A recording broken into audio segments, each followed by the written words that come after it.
করেন যে ভাই সুখে নাই, কিংবা এই সমস্যা, ভাই আমি তো সুখে নাই, কেন করতে পারবেন? টাকা।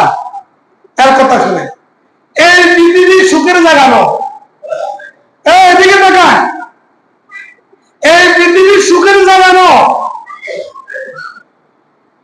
এই পৃথিবী কি নয়, সুখের জায়গা নয়।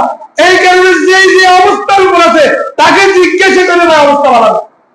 অথচ বাড়ি গাড়ি, মন্ত্রী এমপি, যে কোনো একটা অবস্থার, যে কোনো আমার দৃষ্টিতে লাগে সে ভালো একটা অবস্থানে আছে, কিন্তু যখন তার লগে কথোপকথন করবেন, আলোচনা করবেন, দেখবেন এক পর্যায়ে করবো ভাই ভালো অবস্থাতে নেই, ভালো কিনলেন। আল্লাহ দুনিয়াতে ভালো অবস্থা রাখেন নাই, ভালো অবস্থা কি নেই, রাখেন নাই। দুনিয়াতে যে কোনো ভাবে যে কেউ একটা অশান্তিতে থাকবেই। দুনিয়া সুখের জায়গা নয়, দুনিয়া কি নয়, সুখের জায়গা। তার তাকান, দুনিয়া সুখের জায়গা।